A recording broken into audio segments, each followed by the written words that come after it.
Hi,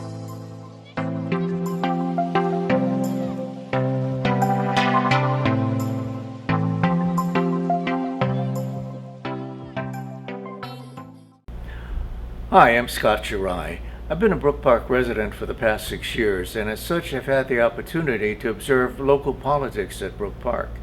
As a former newscaster and investigative reporter for television, I am sitting here now with Ed Orcutt, a candidate for the office of mayor. Ed, you've been a council member, a very successful council member for Ward 3, and would be a shoo-in if you ran for re-election. So why run for mayor? Well, I don't think anybody's a shoe-in in any election. It's something where a candidate needs to go out and earn that vote. I've decided to run for mayor because I don't think the city's accomplishing the things that need to happen in a timely fashion. And I don't believe we can continue to operate at that pace. So why, how and when did you decide to throw your hat in the ring? Well, I first got started in politics as a homeowner and a resident. I noticed our city was looking a little neglected. So I started attending more council meetings in 2014, and that's where I realized we had an issue. Certain council members were voting against legislation because of who was introducing it.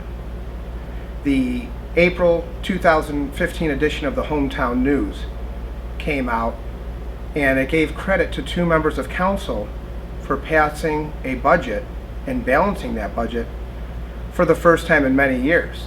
The city was actually spending more money than what it was bringing in up until that time. And in fact, those 2 members of council were the only 2 that voted against the budget. It was at that time that I knew that I needed to get out and fight for our community. So what do you see as the primary issues in Brook Park? Well, first we must pass our budget in a timely fashion. We always wait to the very end of March by law to pass that.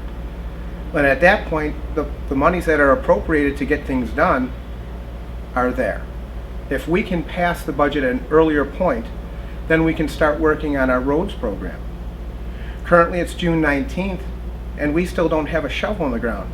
Yet City Council had appropriated the dollars back at the end of March in 2021. Flooding is a problem in our community, and yet our current administration has publicly stated that we do not have a flooding problem. We have a $500,000 piece of equipment called the Vector here in the city, and it is not being utilized. We need to have the Vector out in the streets to make sure that we're doing the preventive maintenance that we need to be doing on our catch basins and our mains. Another issue that we have in this community is blight. We have residential homes that don't look appropriate for the neighborhood. Same thing for commercial buildings. We need to work together with our building department to address those issues so it doesn't bring down the value in our neighborhoods. And a lot of calls that I actually get as a councilman is for speeding. And it's a very simple fix. As the mayor, I'll work with our police chief in making sure that we delegate patrolmen in the areas that we need to address the speeding issues. And I know it seems as if there's some negative things that are going on in our community, but in reality, Brook Park is a beautiful community with wonderful people. Well, you cite some very interesting and big issues, but what makes you think they're important to the people? Well, because I'm out there and I'm listening to them. I'm not just out there at campaign time. We're out there, we're listening to our constituents and our residents, and they're letting us know that these are the issues. And they don't feel as if they're getting done in a timely fashion.